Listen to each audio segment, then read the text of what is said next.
Salut à tous, c'est Analyste, on se retrouve pour une vidéo d'actualité, vidéo que vous retrouverez sur ma chaîne régulièrement. On va essayer d'en faire une tous les jours ou tous les 2 jours selon les actualités qui sortent.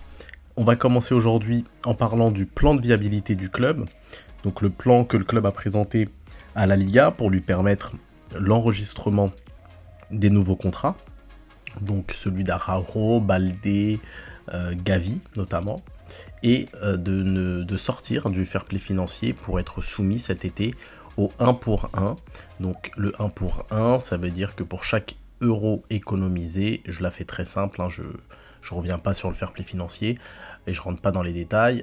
Il y a d'autres vidéos où j'en parle un peu plus en détail, notamment une vidéo où j'explique comment on peut sortir du fair play financier. Bref, donc d'être soumis au 1 pour 1, ça veut dire que chaque euro économisé de salaire, on peut dépenser 1 euro. Si on reste soumis au fair play financier, ce serait 1 euro dépensé pour 2,5 euros économisés. Ce qui évidemment complique la tâche. J'avais fait un tweet en prenant l'exemple donc de Lionel Messi. Si Lionel Messi revenait avec un salaire de 25 millions d'euros, en étant soumis au 1 pour 1, il faudrait économiser 25 millions de salaire, alors qu'en étant soumis au 1 pour 2,5, il faudrait économiser 62 millions de salaire. Donc ce plan de viabilité est très important pour permettre au club donc l'inscription des joueurs, donc des nouveaux contrats, et de faire un mercato avec plus de largesse, en étant donc soumis au 1 pour 1. Ce plan de viabilité, indispensable notamment pour le dossier Messi, et indispensable de toute façon pour tout notre mercato, il n'est pas encore approuvé par la Liga.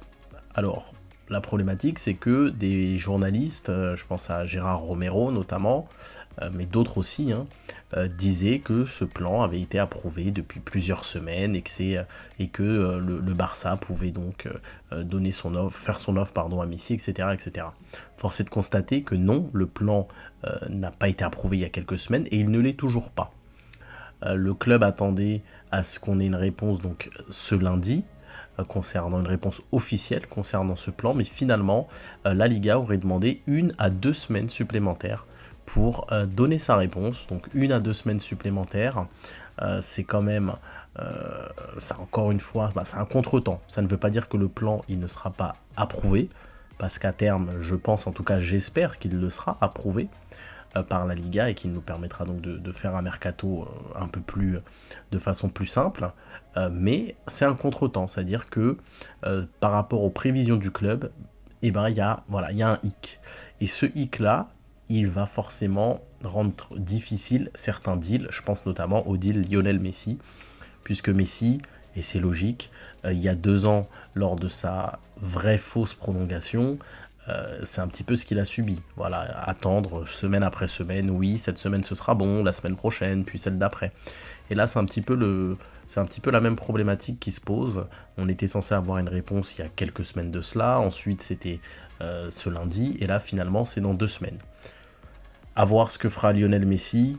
En tout cas, ce plan de viabilité indispensable pour notre mercato en général, puisque un mercato soumis au 1 pour 1 ou au 1 pour 2,5, c'est pas les mêmes perspectives. Autre information donc, qui découle de la conférence de presse de Xavi, qui a été très très clair sur sa priorité, numéro 1 au mercato, ça va être le poste de milieu défensif. Il veut absolument un milieu défensif d'excellent niveau, comme il l'a précisé en conférence de presse. Donc c'est un joueur qui viendrait pour être titulaire à la place de Busquets. Alors, au niveau des pistes, évidemment, on a Joshua Kimmich du Bayern Munich, on a Zubimendi de la Real Sociedad, on a Amrabat de la Fiorentina, et on a, un degré moindre, Nico et Ruben Neves. Joshua Kimmich, qui est le futur capitaine du Bayern Munich. Joshua Kimmich qui a 2 ans de contrat, donc le Bayern n'a pas l'obligation de le vendre cet été. Joshua Kimmich, ça me semble très très très compliqué, pour ne pas dire impossible. Pour moi, il y a 0,00001% de chance qu'il signe au FC Barcelone cet été. Pour moi, c'est du rêve, c'est l'idéal pour tout le monde, mais à mon avis, ça ne se fera pas. Ensuite, il y a Zubimendi qui a joué donc au Camp Nou ce week-end. Zubimendi qui a fait un match où je l'ai trouvé, avec le ballon, je ne l'ai pas trouvé exceptionnel. Je pense qu'il n'a pas la vista d'un Busquets. Par contre, il a un profil physique beaucoup plus moderne. Il court beaucoup plus, il a un volume plus important, il se projette pas mal, notamment sur le deuxième but où il récupère, il continue son action, il récupère dans ses 30-40 mètres et il finit par faire la passe décisive derrière, donc ça c'était pas trop mal. Voilà, gros impact, donc un milieu de terrain assez moderne. Maintenant, c'est un joueur qui a une clause libératoire à 60 millions d'euros. Il y a deux problématiques, il y a sa clause libératoire qui est à 60 millions d'euros, donc c'est une somme qui est importante. À mon sens, c'est trop cher pour Zubimendi, qui est un joueur qui n'a pas de sélection, en tout cas s'il en a, il en a pas beaucoup, il en a peut-être une, je sais qu'il a été appelé lors du dernier rassemblement, je sais pas s'il a joué ou pas, et qui n'a pas, surtout, qui n'a pas de match en Ligue des Champions. Donc 60 millions d'euros, ça m'a l'air beaucoup. À mon sens, c'est un joueur qui en vaut plutôt la moitié. Et la deuxième problématique, c'est la volonté du joueur. Il a envie de rester à la Real Sociedad, il l'a dit. Son entraîneur l'a dit aussi, que Zubimendi lui avait expliqué que sa volonté était de rester à la Real Sociedad et de jouer la Ligue des Champions avec la Real Sociedad.